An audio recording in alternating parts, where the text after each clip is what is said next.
de alabanza. Les saludo en el amor y en la paz del Señor. Y hoy día, en realidad, yo preparo muchos temas, pero siempre dejo que el Espíritu Santo me guía a compartir. Y hay algo que yo he visto carencia dentro de la iglesia, que es el conocimiento verdadero del amor. El conocimiento verdadero del amor. Pablo en Efesios nos pide a todos nosotros, todos los que somos hijos de Dios, todos los que estamos conociendo a Dios, y quiero que abra su Biblia en Efesios capítulo 3, versículo 17. Efesios 3:17 dice, para que habite el Mesías por la fe en vuestros corazones, a fin de que arraigados y cimentados en amor, seáis plenamente capaces, porque acá dice que tenemos que arraigarnos y cimentarnos en amor. Arraigar es como echar raíces. Y cimiento habla de edificación. Entonces habla de dos cosas que son importantes para nosotros poder alcanzar a entender la profundidad del amor. El amor verdadero conlleva en sí dolor, porque nosotros como seres humanos y también como cristianos pensamos que el amor es algo filosófico, emocional, algo racional, pero esta palabra tan pequeña encierra un misterio tan grande. Es una palabra tan pequeña, pero encierra quizás el misterio más grande que el ser humano puede experimentar. Nosotros fuimos diseñados para ser amados y amar. Pero este diseño de Dios, usted sabe que por el pecado se tornó lo contrario. Ahora hemos sido diseñados en el hombre para odiar y odiar. El hombre caído no tiene la capacidad de amar, no tiene. El amor que yo hablo y que quiero expresar de alguna manera es un amor que trasciende quizás nuestra limitación humana, va más allá de lo que nosotros entendemos con amor. Y Pablo lo decía acá en Efesios, dice, sed plenamente capaces de comprender con todos los santos cuál es la anchura, la longitud, la altura y la profundidad. Aquí vemos que Dios, él está hablando de una profundidad, está hablando de una altura, está hablando de una anchura, está hablando de una dimensión muy grande. Y él dice que seamos capaces de comprender. Fíjese que Pablo está hablando de una perspectiva que él conocía a Cristo resucitado, revelado, fue llevado al tercer cielo, pero aún así dice que seamos capaces de comprender, dice, y de conocer el amor del Mesías, que exceda todo conocimiento, para que sea lleno de la plenitud de Dios. Entonces, el objetivo máximo, de mi perspectiva, es que todo hijo de Dios aprenda a amar.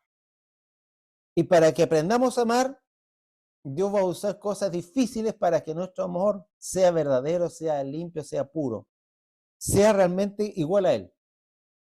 Entonces, mire, si usted busca acá en 1 Timoteo 1, del 5 al 6, 1 Timoteo del 1, del 5 al 6, dice, pero el propósito de nuestra instrucción es el amor nacido de un corazón puro. El propósito de nuestra instrucción, o puede ser mandamiento, enseñanza, dice, es el amor nacido de corazón puro. Entonces, el amor radica realmente en el corazón de nosotros, pero para poder nosotros amar, tenemos que tener corazón puro. Si nuestro corazón no nos limpiamos, por eso que en Proverbio dice, sobre toda cosa guardada, guarda tu corazón, porque de él mana la vida.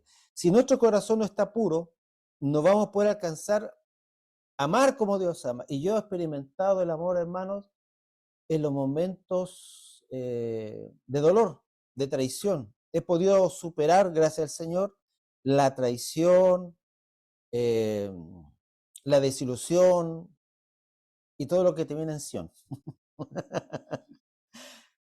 Hace poco, no quiero referirme de mala manera a una persona, eh, y no quiero tampoco decir que la persona está mal, está bien, eso lo compete a Dios. Hace poco un hermano que se fue a la iglesia inauguró un templo o un local. Y mi parte humana decía, pero ¿cómo esta persona? Y empezó mi parte humana, pero dentro de mí eh, tenía otra lucha, tenía otro sentir, por eso habla del el hombre interior. Y el Señor me hacía entender que a veces como padres nosotros damos enseñanza a nuestros hijos y a veces nuestros hijos no nos reconocen nada o no son agradecidos.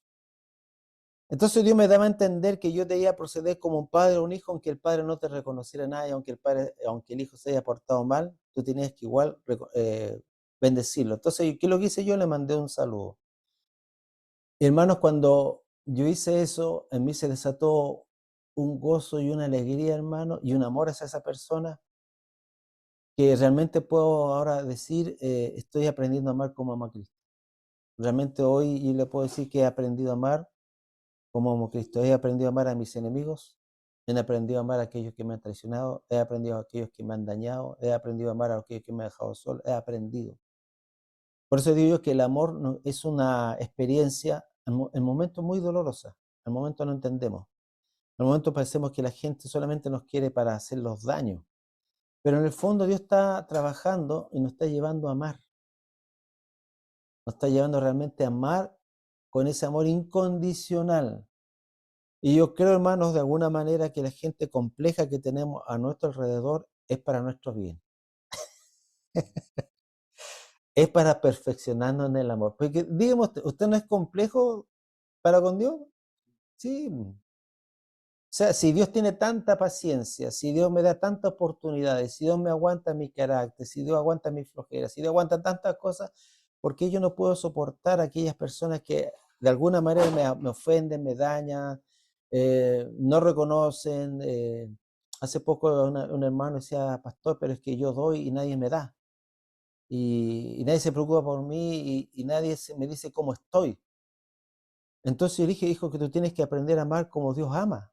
Porque Dios a veces no espera que nosotros hagamos grandes cosas. Él sabe que a lo mejor no vamos a proceder como deberíamos, pero en ese caminar uno va conociendo el amor. Entonces, no tengamos miedo al padecimiento, no tengamos miedo a la soledad, no tengamos miedo a ser desechados, hermano, porque esos son los momentos, ahora, desde que yo entiendo de la perspectiva que yo le estoy hablando, porque no le estoy hablando algo que alguien me enseñó, sino estoy hablando de algo que yo he vivido, que es poder amar a aquellos que te han hecho daño.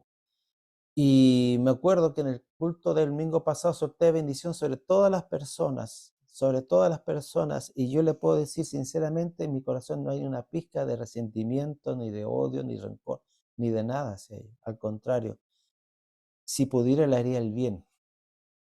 Y eso yo creo que debemos alcanzar nosotros como hijos de Dios, porque si el objetivo de mi enseñanza solamente es llenarme de conocimiento, pero no experimento o no transmito el amor, lo demás no tiene sentido.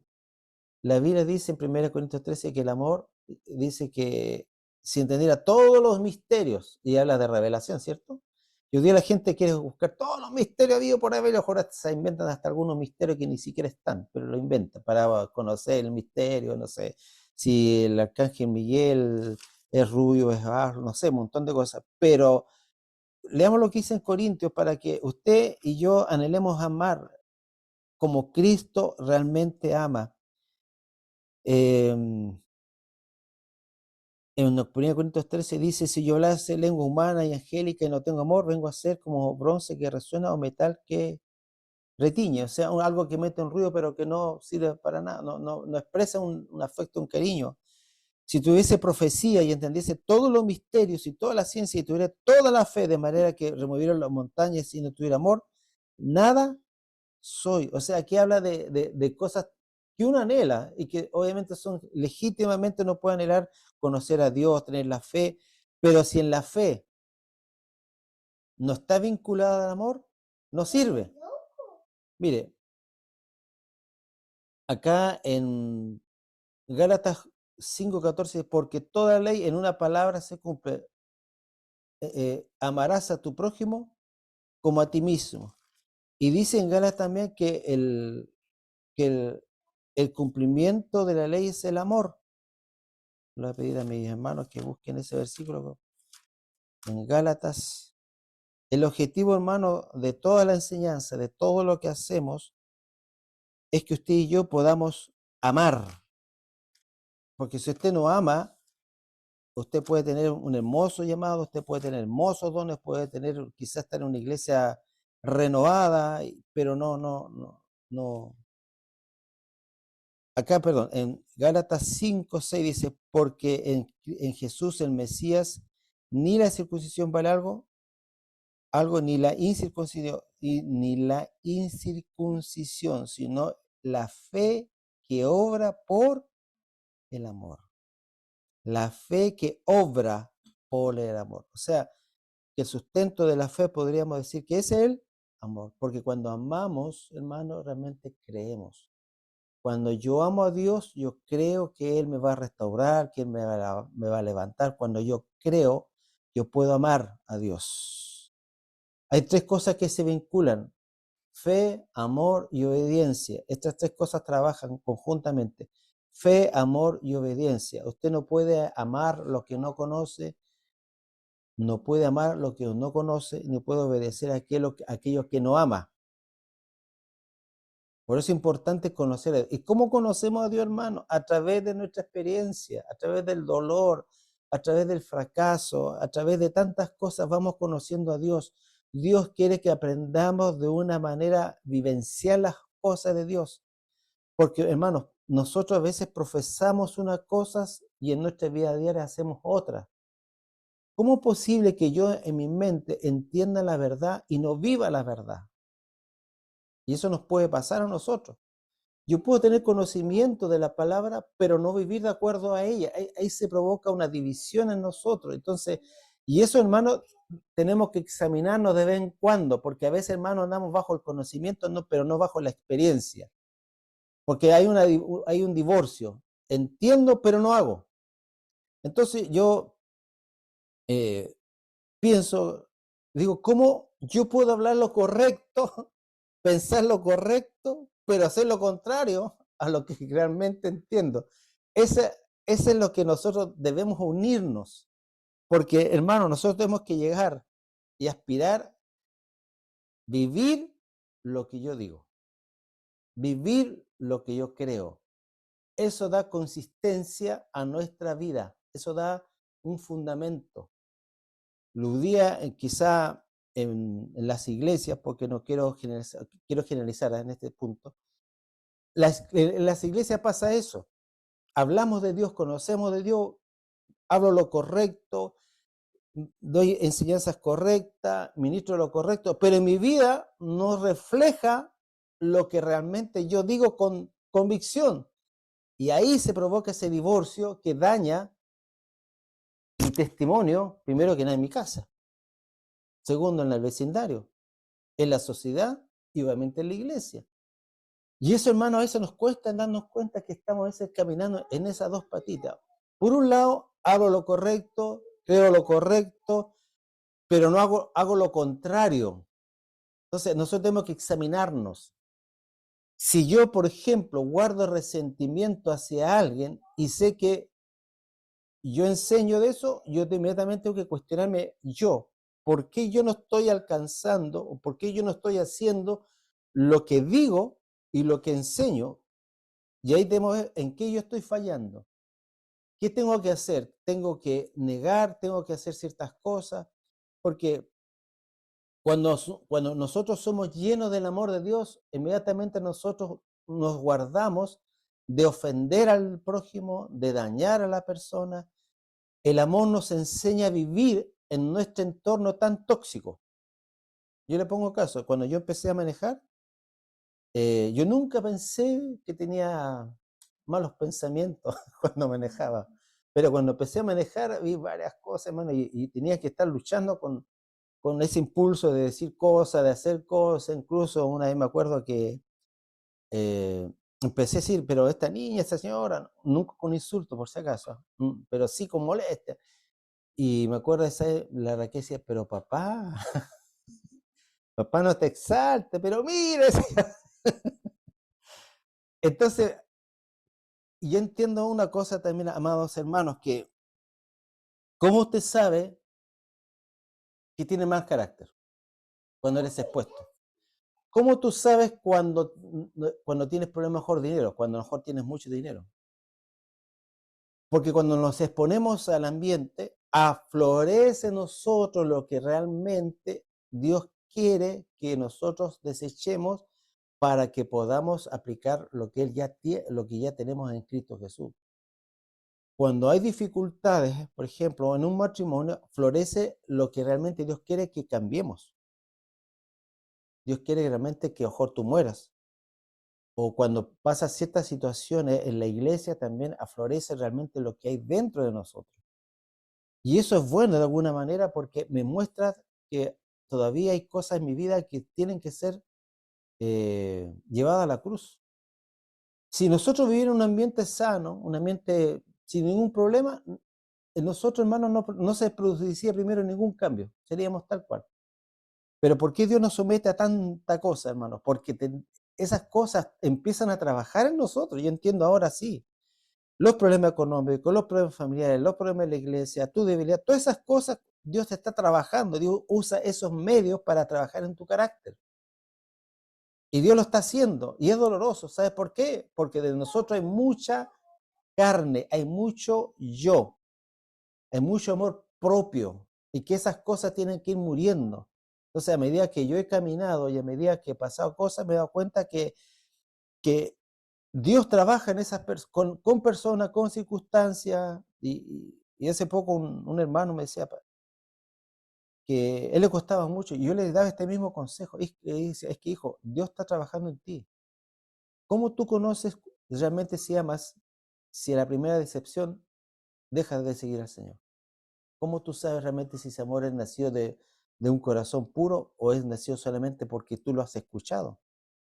Las pruebas te hacen crecer, y él poco a poco empezó a entender que era así.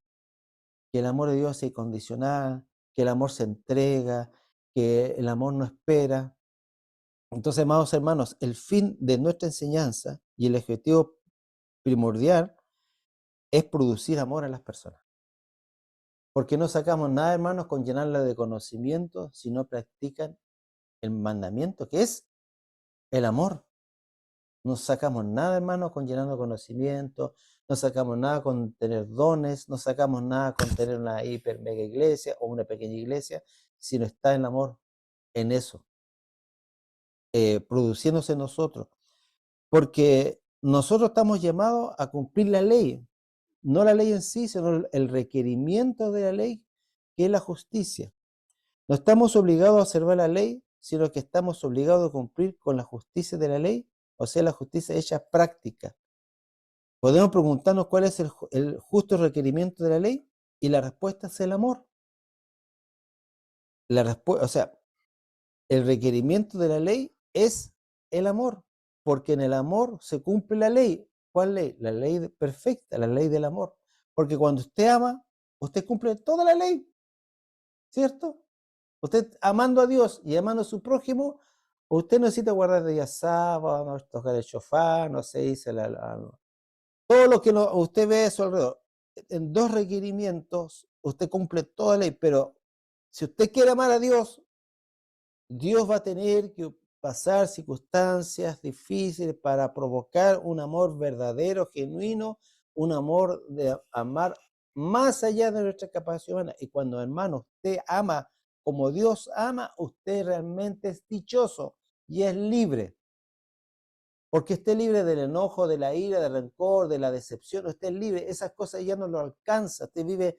Por eso es que Jesús, hermano, nunca se amargó, a pesar que vivió una vida de aflicción, empezando su ministerio, a pesar que lo querían matar, y después obviamente la cruz. Él nunca se amargó porque él entendió que amando al Padre y haciendo eso lo liberaba de todo lo que nosotros hoy día vivimos. En esta sociedad, usted tiene que ver hoy día sociedad, andamos irritables, ¿no? Y yo más que nada hoy día creo que en Santiago anda más así. Pero hoy día la gente anda chispita. Cualquier cosa se...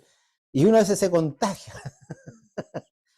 cuando se maneja, cuando hay cosas. ¿Entiendes? Y ahí uno tiene que decir, Señor, lo perdono. A mí varias veces Dios me ha frenado por, por, por gente que maneja de una manera, parece que le dieron el carnet en Marte porque no respeta semáforo.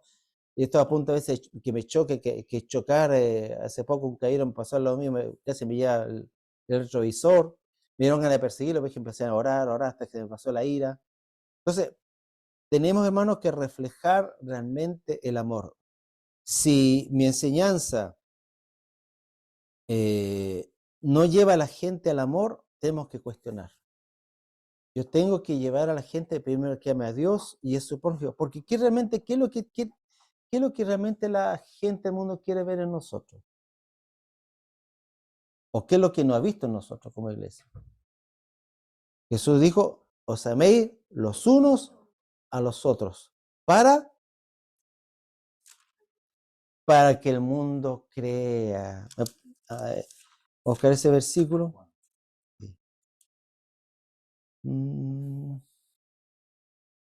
Sí, es 15, pero voy a buscar ese versículo.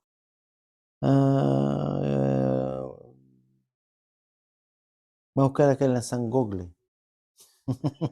Pastor, Juan Dígame. 17:21. Juan Gracias, 17, hermana. 21. Gracias, hermano.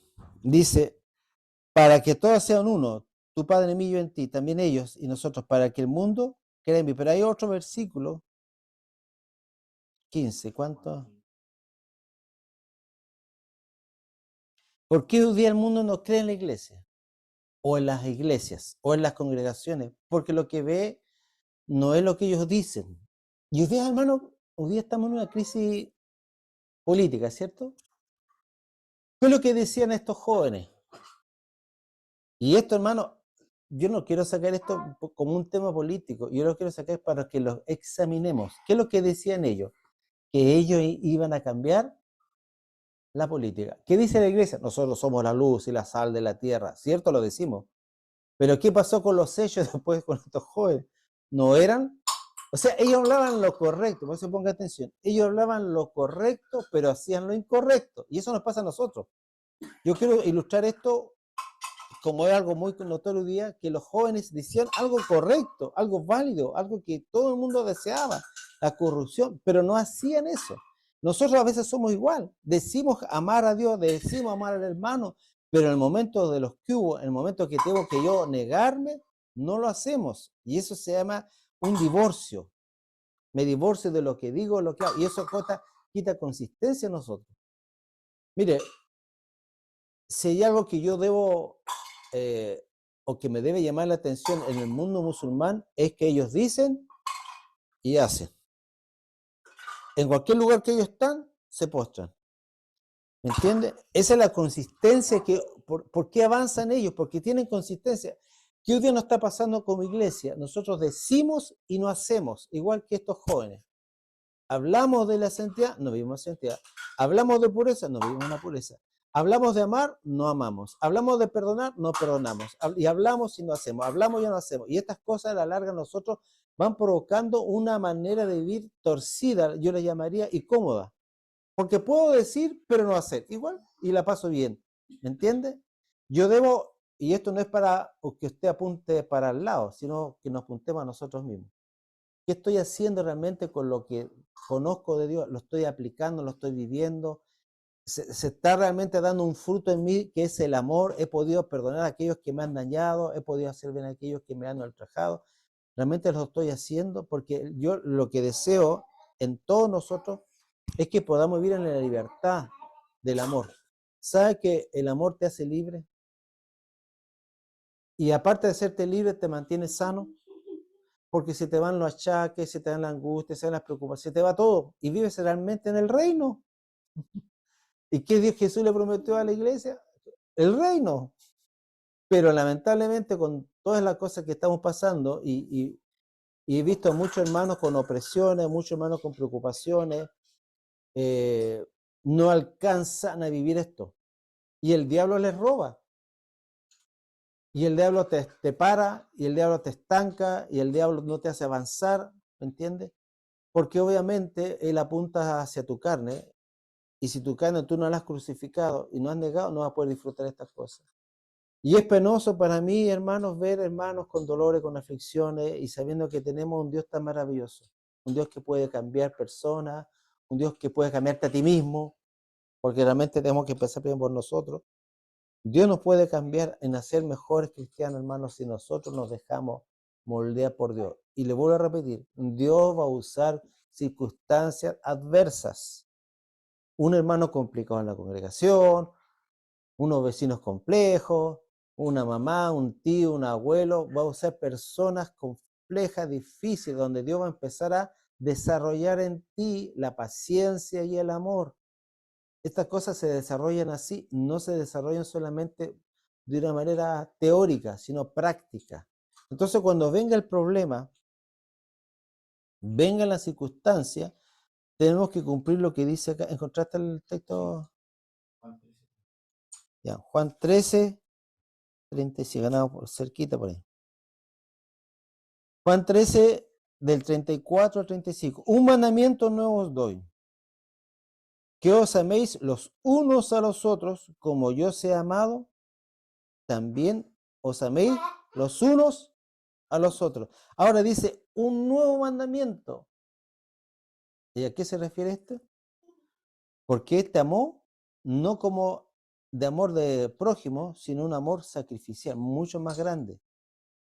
Porque Él se dio y se murió por ellos. O sea, es un mandamiento, o sea, Cristo elevó este mandamiento, lo puso más alto.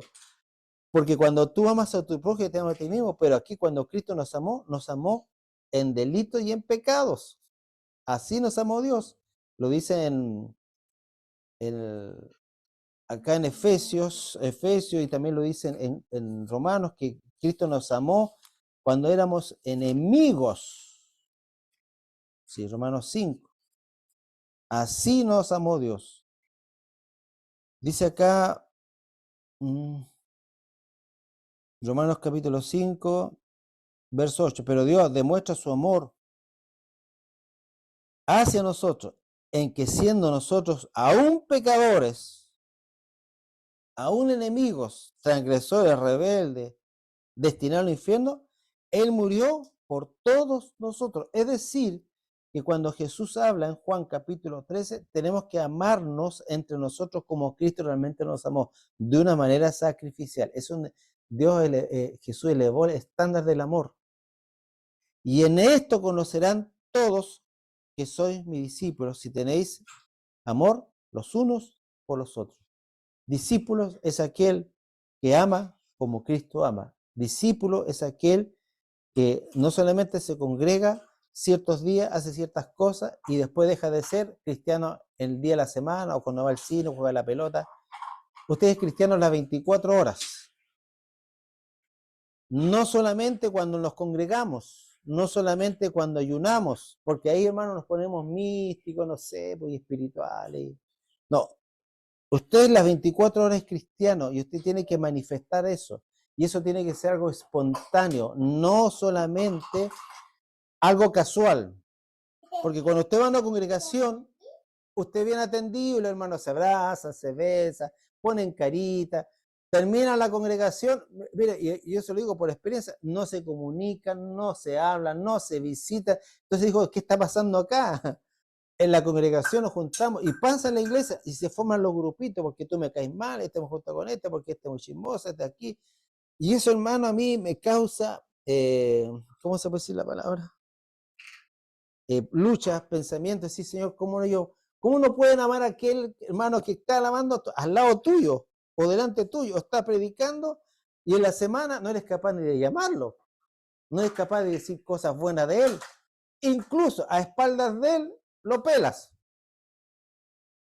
Esas cosas, hermano, no deberían existir, pero lamentablemente existen. Existe una congregación. Eso me quiere decir, pastor, que yo no puedo, no, usted vaya a congregarse igual. Porque si ellos se portan así, usted no copie lo malo, usted copie lo bueno.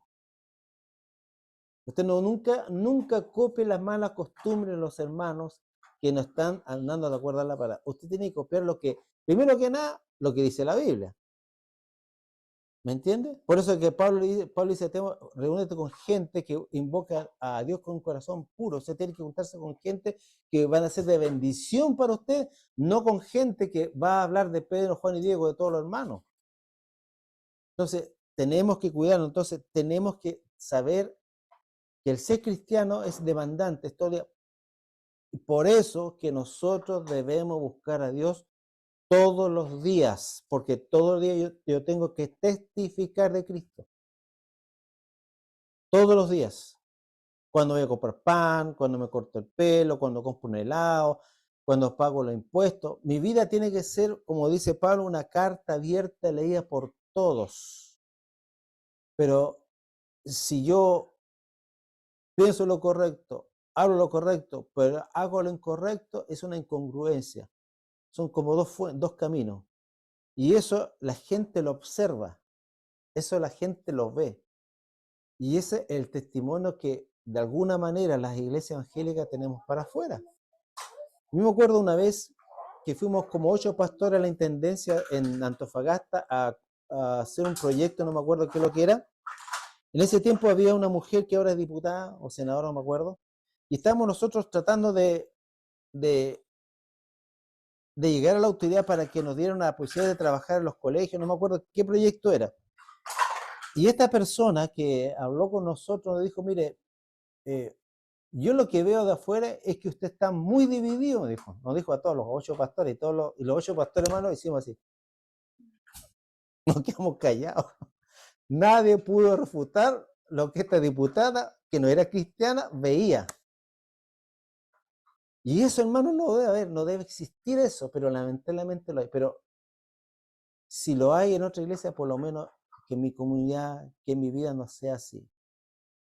Que yo sea un aporte, que yo sea un instrumento de bendición a los demás, que yo sea un instrumento de reconciliación, de unidad y de amor. Porque, hermano, y con esto voy a terminar, si no cumplo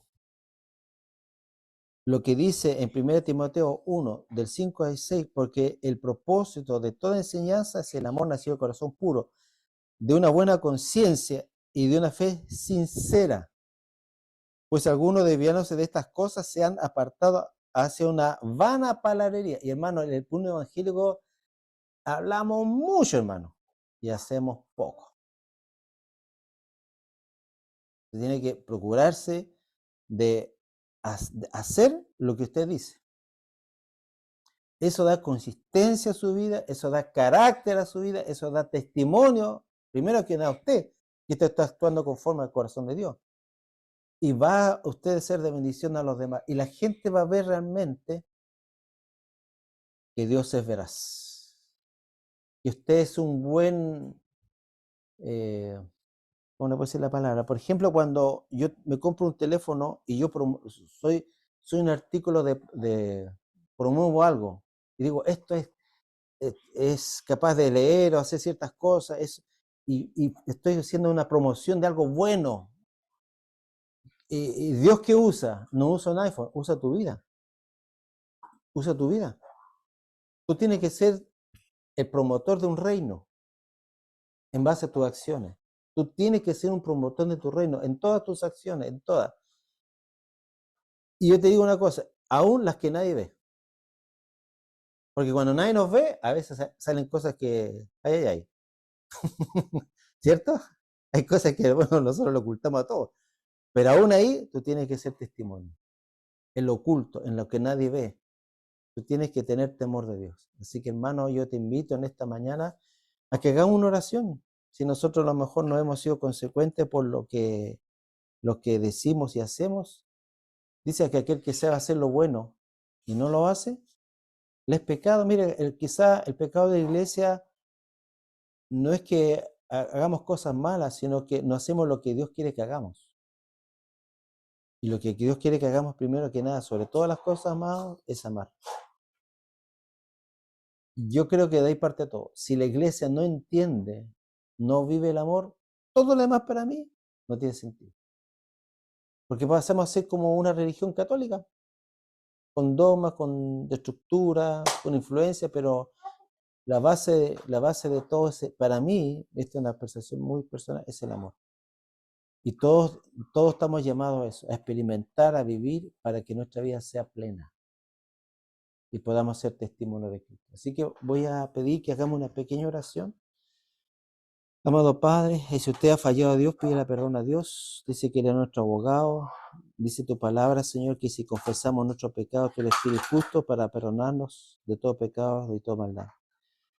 Padre, Señor, yo te pido perdón por las veces que no he sido consecuente con guardar tu palabra, no he guardado tu palabra, me he llenado de excusas, me he justificado, Señor. He sido negligente, no he querido cumplirla porque de repente se me hace pesado, Señor, pero también eso porque no te he buscado, Señor. Porque no te he amado como realmente tu palabra dice que debo amarte, Señor. Te pido perdón, Señor, por no amarte primero que nada, amar tu palabra y amar, Señor, a ser transformado, aún con el dolor, con el sufrimiento, pero eso me hace más semejante a ti, Señor. Perdónanos, Señor, como iglesia, perdónanos, Señor, como hijos tuyos, Señor, por no cumplir tu primer mandamiento y el segundo mandamiento. Amarte a ti por sobre todas las cosas y amar a nuestro prójimo, Señor. Padre, yo te pido en esta mañana que tú tengas misericordia de mí, de mis hermanos y de las demás congregaciones, Señor, y que experimentemos realmente lo que es amar. La palabra dice, Señor, que el amor es sufrido. El amor verdadero es sacrificial, siempre lo va a ser, Señor. Incluso el amor verdadero lleva a la muerte, Señor, para que otro viva, Señor.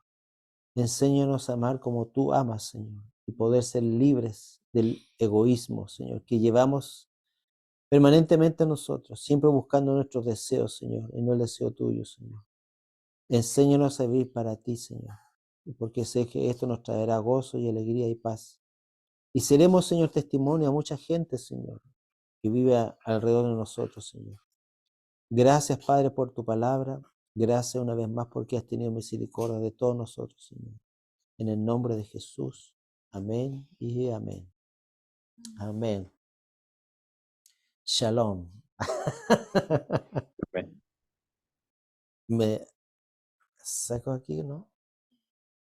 El departamento técnico me va. Sí.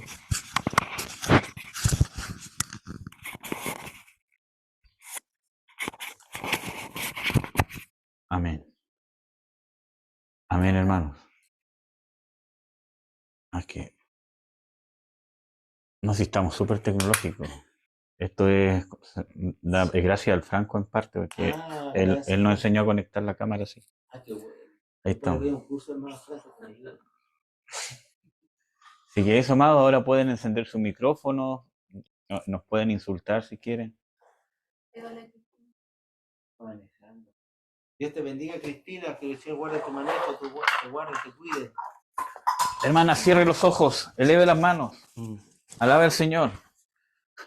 Que el Señor te bendiga grandemente, Cristina, guarde tu manejo, que